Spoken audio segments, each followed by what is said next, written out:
Hello बेटा, आज हम लोग स्टार्ट करेंगे चैप्टर 4 का कुछ मोस्ट इम्पॉर्टेंट क्वेश्चंस हम करेंगे। इसमें कॉन्सेप्ट अगर आपके इसके क्लियर है, ये मैंने आपको पहले भी बताया है, तो आगे वाले चैप्टर्स में भी आपको प्रॉब्लम्स बहुत कम आएगी। ठीक है, क्वेश्चन नंबर हम 21 करते हैं। ये थोड़ा सा इसमें कुछ पॉइंट्स ऐसे हैं जो ट्विस्ट है। करीम, रहमान और Naval are partners. Profit sharing ratio इसका क्या है? 5:3:2। बैलेंस शीट दी हुई है 31 मार्च 2021 का। ठीक है, और ये बैलेंस शीट है। बैलेंस शीट में आप रिजर्व, इन्वेस्टमेंट फ्लक्चुएशन रिजर्व, इसका आपने अंडरलाइन किया। इस साइड आप देखिए क्या है? एडवर्टीजमेंट सस्पेंस, जो पार्टनर्स में डिवाइड होगा उस पर हम फोकस करते हैं। अच्छा, इन्वेस्टमेंट फ्लक्चुएशन रिजर्व है, यहाँ भी इसकी मार्केट वैल्यू और बुक वैल्यू दे रखा है। फ्लक्चुएट हो रहा है तो कहाँ हम एडजस्ट करें, इसको कितना एडजस्ट किया जा सकता है। और बाद में उन्होंने डिसाइड किया कि उनकी प्रॉफिट शेयरिंग रेशियो क्या होगी? इक्वली। तो बेटा क्वेश्चंस बहुत अच्छे से रीड करना है। कई बार क्या होता है, ये डिजिट में होता है और ये वर्ड में होता है, और कई बार तो नीचे भी होता है रेशियो गिवन। बच्चे क्या करते हैं कि आधा अधूरा रीड करते हैं और बाकी चीज़ें रीड ही नहीं करते प्रॉपर तरीके से, जिसकी वजह से कई बार वो क्वेश्चंस गलत करके आ जाते हैं, जबकि उनको रूल पता होता है।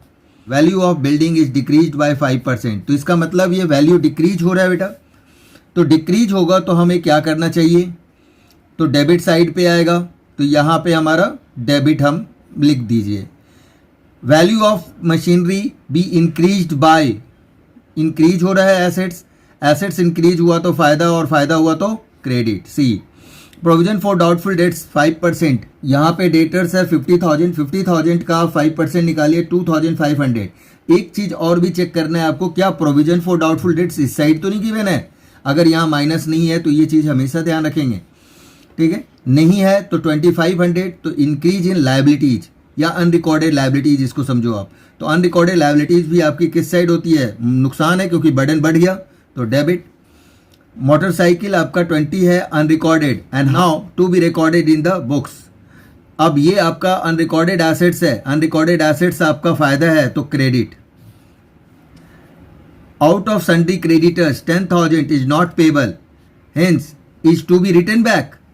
ठीक है, तो किसी ने हमें पे ही नहीं करना पड़ा, हमें पता ही नहीं कि कौन है, तो हम इसको क्या करेंगे? रिटर्न बैक कर लेंगे, यानी इतने अमाउंट्स को डिक्रीज कर देंगे। तो डिक्रीज इन लायबिलिटी, बर्डन कम हो गया, क्रेडिट, फायदा क्रेडिट साइड पे। गुडविल आपको निकालनी है, 2 ईयर्स परचेज गिवन है, 3 ईयर्स की प्रॉफिट है। ठीक है, 1 साल का लॉस दे रखा है और 2 ईयर्स का प्रॉफिट गिवन है। तो गुडविल आप एवरेज प्रॉफिट मेथड से निकालेंगे। Naval was carry out the works for the reconstituting the firm at remunerations including expenses is 5,000, expenses come to 3,000। कह रहे हैं नवल को जो फर्म की रिकॉन्स्टिट्यूट फॉर्म करने पर उसको हम रेम्यूनरेशंस पे कर रहे हैं 5,000 इंक्लूडिंग एक्सपेंस। तो बेटा हमने इसको इंक्लूडिंग एक्सपेंस नवल को पे कर दिया, तो नवल कैपिटल अकाउंट करके आ जाएगा। ये एक तरह का एक्सपेंसेस है हमारे लिए, नुकसान हुआ तो इसे डेबिट साइड पे कर देंगे। आपको क्या पूछ रहा है? जनरल एंट्रीज और prepare revaluation account. General entries बनानी है और रिवैल्यूएशन अकाउंट बनानी है, राइट। तो चलिए हम क्वेश्चंस को स्टार्ट करते हैं। ओके, देखिए मैं हमेशा वर्किंग नोट्स पहले करता हूँ, उसी तरह से सबसे पहले मैं वर्किंग नोट्स बनाऊंगा आपका, क्योंकि वर्किंग नोट्स बनाने से क्या होता है, मैंने आपको पहले भी बता दिया है कि आपका कितना स्पेस जो सॉल्यूशंस है, मेन सॉल्यूशंस उसके लिए रखना है, ये हमें कई बार अंदाज़ा नहीं होता, बच्चों को अंदाज़ा नहीं होता, और वो क्या करते हैं कि कुछ छोड़ देते हैं स्पेस अपने हिसाब से और बाद में वो वर्किंग नोट्स करते हैं। इससे क्या होता है कि अगर सपोज करो कि कुछ पार्ट आपका सॉल्यूशंस का रह गया, तो आप क्या करते हो, फिर वर्किंग नोट्स करने के बाद आप उसको करते हो, और ये अनटाइडी लगता है। यही रीज़न है कि आप वर्किंग नोट्स पहले कर लें तो ज़्यादा बेटर है। ठीक है, तो अब देखिए आप, ओल्ड रेशियो गिवन है हमारे पास, तो राइट हेयर ओल्ड रेशियो क्या गिवन है? 5:3:2, एंड न्यू रेशियो आपका गिवन है 1:1:1, right. Sacrificing ratio equal to old ratio minus new ratio. आपका सबसे पहला नाम है करीम, तो करीम का आप निकालोगे रेशियो। करीम का आ जाएगा 5/10 - 1/3। अगर हम एलसीएम लेते हैं तो ये आ जाएगा 30, और ये आता है 15 - 10, तो ये 5/30। तो ये आपका पॉजिटिव है, क्या कहलाया, सेक्रीफाइस। इसी तरह से हम रहमान का निकाल लेंगे। रहमान का आएगा 3/10 माइनस 1/3, ये आ जाएगा 30, 9 माइनस 10, ये -1/30 होगा। ये माइनस में आया तो ये क्या हो गया, गेन। इसी तरह से थर्ड पर्सन नवल है,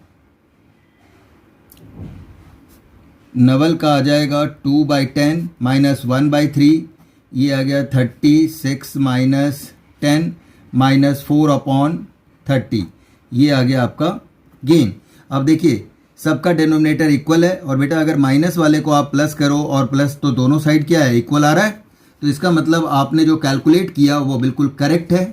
ठीक है, अब हम क्या करेंगे, वैल्यूशन सेकेंड पॉइंट हमारा क्या आएगा, वैल्यूशन ऑफ गुडविल। तो गुडविल की हम वैल्यू निकाल लेंगे, राइट। ये सेकेंड हमारा क्या होगा, वैल्यूशन ऑफ गुडविल। तो वैल्यू हम गुडविल की निकालेंगे, वैल्यूशन ऑफ गुडविल। अब देखिए आप, गुडविल का हमारा दे रखा है बच्चे, गुडविल का मैं शॉर्ट फॉर्म यहाँ लिख रहा हूँ, average profit into number of years purchases, average profit into number of years purchases. अब एवरेज प्रॉफिट आपका क्या है, टोटल प्रॉफिट्स को प्लस माइनस करने के बाद टोटल कितना आ रहा है, 4,50,000 डिवाइडेड बाई 3 कर लेंगे, into number of years purchases 2 है बेटा, तो ये आपका 1,50,000 हो जाएगा इंटू 2, तो टोटल आपका आ गया ये 3 लाख, राइट। गुडविल आपका 3 लाख आ चुका है। अब इसे करीम का जो आपका सेक्रीफाइस था कितना था, गेन आया था 5/30, और ये 3 लाख, तो ये बेटा आपका हो जाएगा 50,000, राइट। फिर इसी तरह से रहमान की बात करेंगे तो 1/30 इसका गेन आया था, इसे करेंगे हम, ये आ जाएगा 10,000। इसके बाद है नवल का आया था 4/30, गेन में आया था ये, तो ये आपका आ जाएगा 40,000। तो ये दोनों आपका क्या हो गया, गेनिंग है तो डेबिट, और ये क्या हो जाएगा, क्रेडिट, क्योंकि gaining partner to sacrificing partners होता है। तो ये इस तरह से आपकी जर्नल एंट्री हो जाएगी। तो आपका ये भी आपका हो गया, समझ में आ गई बात यहाँ तक। तो अब जर्नल करेंगे बेटा, यहाँ पे मैं जर्नल का फॉर्मेट नहीं बना रहा हूँ, लेकिन जर्नल का फॉर्मेट बनाना कंपलसरी है, तो आप जर्नल का फॉर्मेट बना लेंगे, लिख देंगे। अब देखिए वर्किंग नोट्स हो गया, यहाँ पे उसे क्लोज कर देंगे। सॉल्यूशन 21 जनवरी, डेट गिवन है तो डेट आप लिख दोगे, और इसके बाद एक एक जर्नल एंट्रीज आप करते चले जाओगे। ठीक है, तो पहली आपकी जर्नल एंट्रीज है जो बैलेंस शीट से रिलेटेड है, general reserve account debit to Karim's capital account to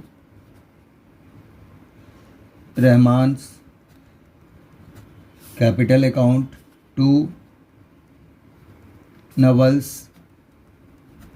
capital account. Total value आपकी ये कितनी है, 60 है। अब इसको आप रेशियो ओल्ड रेशियो में डिवाइड कर देंगे,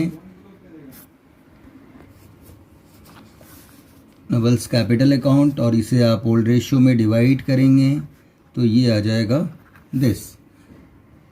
तो ये आपका ओल्ड रेशियो 5:3:2 की रेशियो में डिवाइड हो गया। अब यहाँ पे हम लिख देंगे जनरल रिजर्व डिस्ट्रीब्यूटेड, और ये क्लोज हो गया। ठीक है, सेकंड आपका आ जाएगा कि एडवर्टीजमेंट एक्सपेंडिचर के लिए। तो अब देखिए आप, Karim's capital account, Rahman's capital account debit, Naval's capital account debit to advertisement suspense account. Total advertisement का वैल्यू है 5000 और इसे भी आप ओल्ड रेशियो में डिवाइड कर दोगे तो ये आ जाएगा, ठीक है, 5:3:2 की रेशियो में। तो बेटा ये आपका हो गया। अब यहाँ भी आपको नरेशन, हर जर्नल एंट्रीज के बीच में एक लाइन का गैप कंपलसरी है। अब लिख देंगे हम एडवर्टीजमेंट सस्पेंस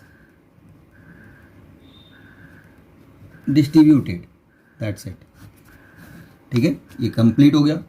नेक्स्ट आपका इन्वेस्टमेंट फ्लक्चुएशन रिजर्व्स था। बेटा ये जो investment fluctuation reserve account debit करेंगे टू इन्वेस्टमेंट अकाउंट, 30,000 हमारा इन्वेस्टमेंट रिजर्व था, ठीक है, और 10,000 का डिफरेंस है। 1 लाख आपका बुक वैल्यू है और 90,000 आपकी मार्केट वैल्यू है, तो 10,000 का डिफरेंस है वो इन्वेस्टमेंट में डाल देंगे।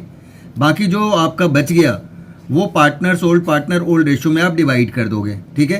तो 10,000, 6,000 और 4,000 आपका आ जाएगा इन्वेस्टमेंट फ्लक्चुएशन रिजर्व में, ठीक है बेटा। फिर हम क्या करेंगे और नरेशन लिख देंगे investment fluctuation reserve adjusted and remaining value distributed, क्योंकि रिमेनिंग वैल्यू को हमने डिस्ट्रीब्यूट किया इन ओल्ड रेशियो, वो लिखने कोई ज़रूरी नहीं है, अंडरस्टूड है, ठीक है। आप चाहें तो लिख सकते हैं। अब हमने गुडविल की एंट्री निकाल ली थी, तो अब गुडविल की एंट्री कर देंगे हम।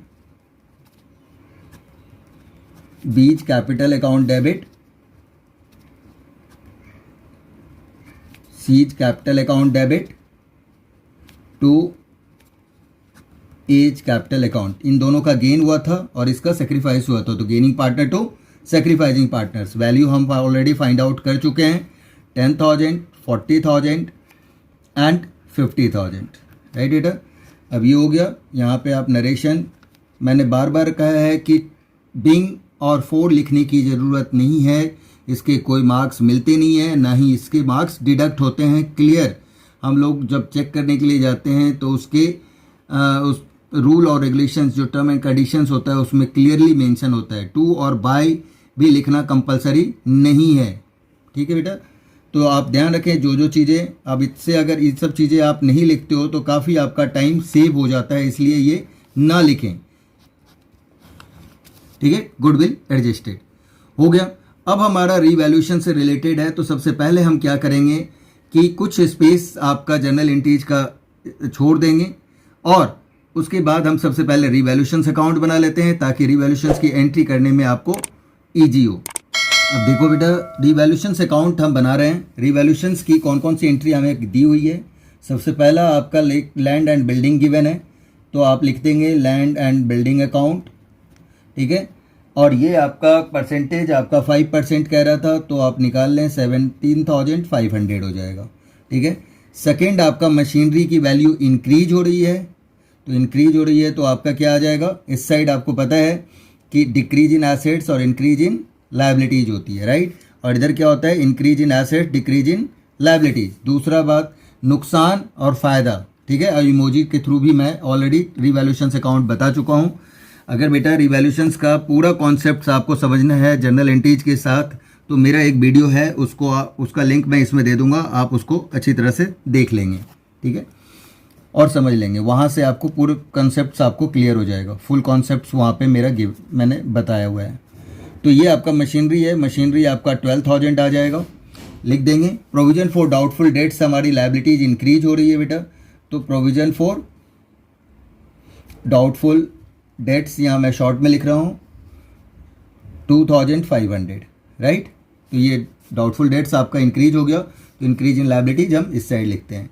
फिर आपका अनरिकॉर्डेड आपका एसेट से गिवन है 4th पॉइंट में।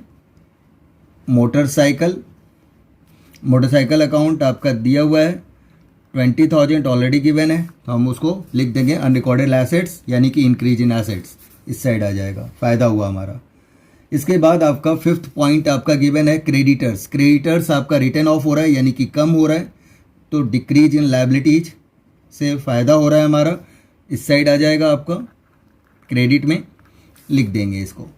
इसके बाद हम नवल को 7th पॉइंट, देखिए 6 तो आपका है क्या, गुडविल का, तो गुडविल का हम कर चुके हैं। 7th पॉइंट आपसे कह रहा है कि नवल्स कैपिटल अकाउंट करके लिखेंगे आप, उसको रेमुनरेशन हम पे कर रहे हैं, नवल्स capital account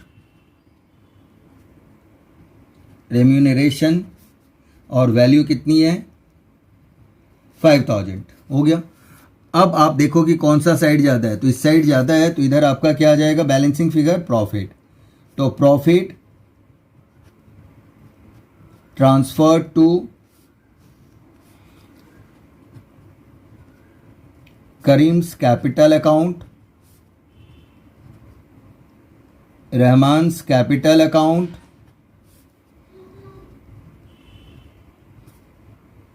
Naval's capital account, right.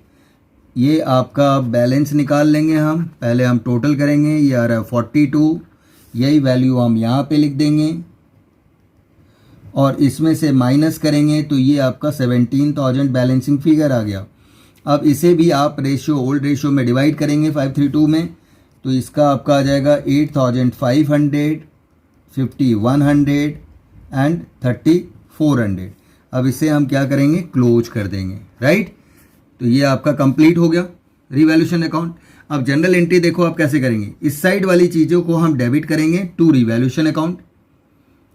Second entry होगी revaluation account debit to land and building to provision for doubtful debts, ठीक है।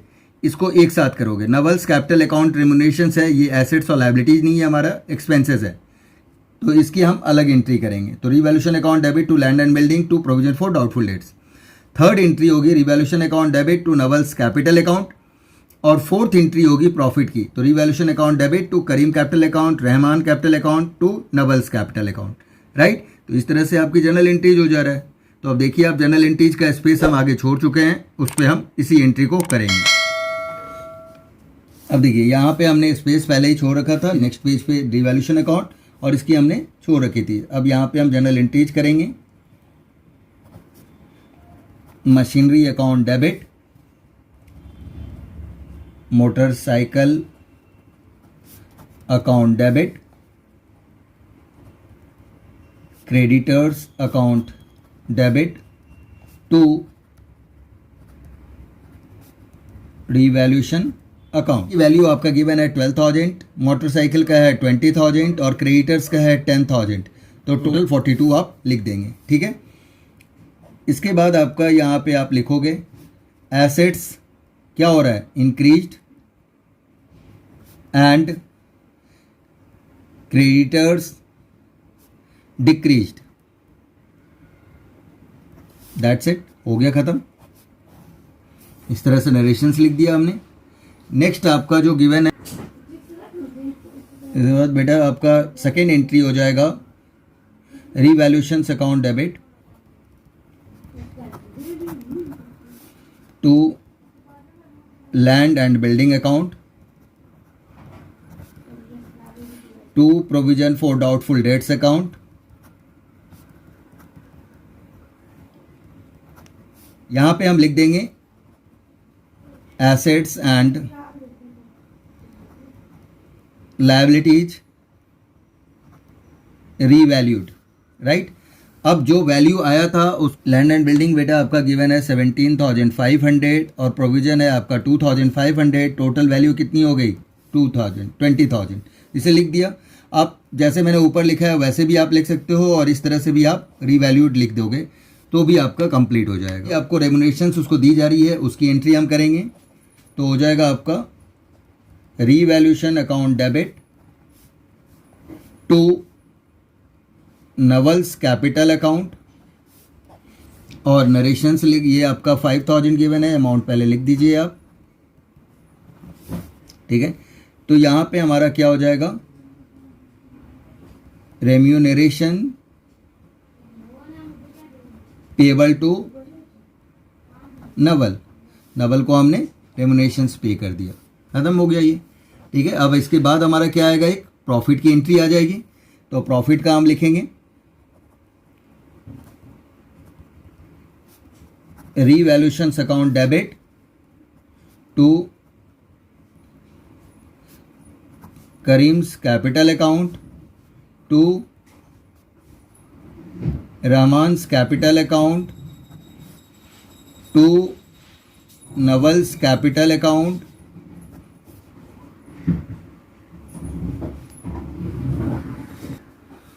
अब जो प्रॉफिट है हमारा बेटा वो आपका 17,000 है, इसे भी ओल्ड रेशियो में आप डिवाइड करोगे तो ये आ जाएगा 85, वो आ चुका है ऑलरेडी, हम वहाँ से पोस्ट कर दे रहे हैं। आप देख लीजिए, समझ में आ गई बात आपको। प्रॉफिट का हमने डिस्ट्रीब्यूशन कर दिया था वहाँ, वही चीज़ यहाँ पे हमने पोस्ट कर दिया, हो गया ख़त्म, और कुछ जर्नल एंट्रीज होगी ही नहीं। तो ये आपका पूरी तरह से जर्नल एंट्रीज हो गया। और ये बेटा अच्छा क्वेश्चन था, रिवैल्यूएशंस और जर्नल एंट्री भी करनी थी, ठीक है। तो ये आप अच्छी तरह से कर लेंगे इसका।